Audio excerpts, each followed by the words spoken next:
Kung ginatamad ka mo nga magluto sa inyo panimalay, hindi magkabalaka, kay man bisan din lang, may fast food nga pwede mabaklan. Apang hinay-hinay lang mga kapuso, kay suno sa pila ka mga eksperto. May malain kuno ini nga epekto. Kanamit sang fast food. Pagsulod mo sa restaurant, hulat ka lang sa pila ka minuto. Ara na dayon ang pagkaon nga gusto mo. Sino man bala ang hindi gusto, sang madasig.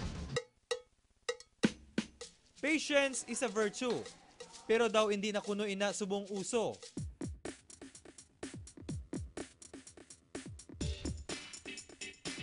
Mostly sa subong nga time, ang mga tao nagadali na. So kung ano, gina-serve, amo na nila ikaunon. Nga maluto ka pa sa balay, kung pwede ka man ka-order sang pagkaon sa restaurant. Nagtindog ka lang sa makadali sa counter, may pagkaon ka na. Sino ba lang hindi gusto? Sang fast food. Subong nga aga, fast food ang bida sa aton nga istorya. Madasig, manamit, kag sa pagkaon diri. Feeling social ka pa. Apang ano gid bala ang fast food, kagano ang pwede may dulot sini sa aton ni kaayong lawas. Madasig! Namian ko ni! Ginatawag ini nga fast food, bangod sa hindi magdugay.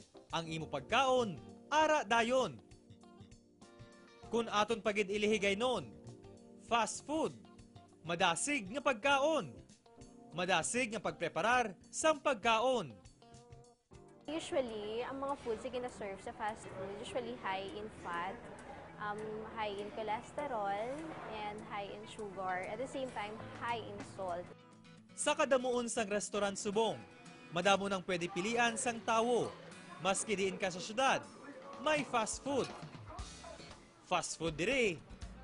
Fast food dito. Si Krisha, isa lang sa mga suki sang fast food. Kumakain ako sa mga fast foods kapag may mga time na tinatamad mag-prepare ng food. And then kapag busy, kapag nagmamadali. So, kumakain na lang ako sa labas. Mas pipiliin ko talaga yung galing sa fast foods. Kung isip-isipon, nagadamo na gid ang mga fast food kag fast food restaurant subong. Kung ano kuno kadasig ang pagdamo sini, amuman kuno kadamo ang sakit nga pwede makuha diri.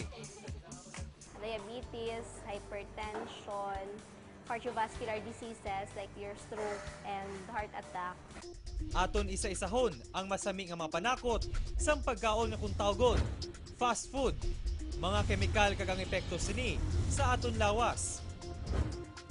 Ang hamburger nga paborito mo, puno sang preservatives. Sa aton masakit menu, nakasulat nga ang preservatives, pwede makahatag sang hapo, sakit sa tiyan, pagsuka, kag sakit sang ulo. Hindi man diri madula ang MSG o kon monosodium glutamate nga makadulot sang pagpalanakit sang ulo, mood swing, kag depression. Kalabanan sa fast food, may mataas nga fat kag sugar content. Kapareho na lang sang french fries nga pwede makahatag sang sakit sa tagipusoon kag stroke. Ang soft drinks nga aton ginainom, may sweeteners. Ang equivalent nga sakit sini, bladder cancer. Kapareho sang drugs ang fast food, makaladik man. So, kaya yun, I prefer na doon na lang ako kumain from breakfast, lunch, and dinner. Rason ko nga agi na balik-balikan ini sang mga tawo. Kalabanan sa poster nga aton makita sa mga fast food chain, ang mga masadya nga mga mata sa mga bata kag tigulang sa kada kagat nila sa pagkaon. May mabakal paayhan sa ila ginabaligya nga pagkaon kung sa likod sang masadyang advertisement among hindi kuno maayong epekto sini sa lawas sang tawo.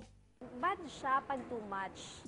Base sa answers.com, kung ikaw palakaon sang fast food, masobra sa isa ka bes sa isa ka semana, mabuhina ng imo kabuhi sang 30 ka tuig.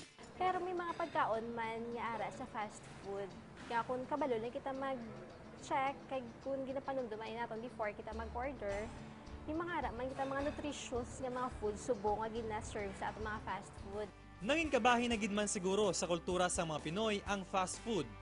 Gani amo na lang kabudlay para sa iban nga maguntat diri kaon. Sa presyo, okay naman. Parang pasok naman sa budget. And then, yung place, maganda. Siyempre, fast food yun. Yung preparation nila. And talaga yung pinakaano ko is that yung masarap yung pagkain. May ara man healthy nga fast food. Pero, hindi kita magsalig. Kung gusto mo magtiner sang malawig sa kalibutan, magkaon ka na lang sa mga pagkaon nga naluto sang maayo kag hindi ang ginpreparar sa madasig nga pamaagi. Especially nowadays, nga ang mga tao in a hurry, nagitpermi. So, mas maayo kung hindi nato pag-anaral na natin kaugalingon na magsagad kaon sa mga fast food. Kung mag-angkon ka sang mga masakit nga nakalista sa masakit menu, hindi ni sala sang fast food. Kung ano ang aton madangpan sa pagkaon sini, ang lawas manaton ang responsable. Kapag ini-enjoy ko talaga yung pagkain, never mind na yung mga epekto. Biskan nga ara kita sa fast food, dapat easy to eat. Tagid nga ang gina-order natin nga mga food is really delicious and at the same time nutritious. Crispy, breaded. So that means high in fat na sila. Avoid sang too much salt. Drink water instead sang mga soda. I-avoid natin ang pag-upsize. Subong ato na ininhebeluan ang pamangkot. Sa din mo gusto magkadto, ang sabat, ara lang sa mga kamot mo. Actually, wala man sang no good or bad food, no? Only bad diet. Pwede kita kakaon sa mga restaurant as long as aware lang gid kita sa mga food intake naton. May halambalon nga too much of something is bad. Sa panahon subong kung sa diin manami ang madasig. Aton man tani panumdumon, ang pwede sini maidulot sa aton. Ako si Jason Gregorio para sa Issue Subong. Sa anuman nga tion, dapat handa kita nga panindugan ang aton kinamatarong. Kung nagaserbisyo kita sa aton gobyerno, nagakadapat lang nga balikan kita sang maayo nga serbisyo. Apang hindi tanan dapat naton isalig sa aton gobyerno ukod man sa aton isig katawo. Tandaan, nga kita mismo ang nagapinta sang mangin larawan sang aton palaabuton. Kung may kasarang man lang, magtingwa sa paglabuot sa tagsa kahandom. Bangod siling gani sang iban, mas manaming magpangabuhi sa isa kabutang, nga imo mismo pinangabudlayan. Magtutok lang permi sa GMA TV 6 kag sa international channel nga GMA Live TV. Kag padayon lang nga imuklat ang mga mata sa mga Issue Subong! Ipalabot ang inyong issue. Magtawag sa 5094627 o kung ipadala sa amon Facebook ag email account sa issue.subong@gmail.com.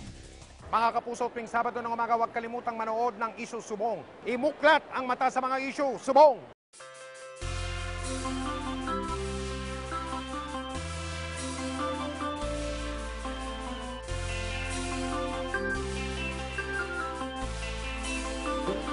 They require a lot of lines para i-serve ang ilang mga consumers. That is why kung ang taong mo, ang ginamo kalabanan ng mga landre sa kuste namon is owned by the telecom companies. Ang drop cables, ginapa-arrange na naman sa PECO. Kaya sila may drop cables ang entertainment companies, cable companies. Ilang tawag namon sila sa kondisyon nga na dementia. Ara na gid punta di lawas.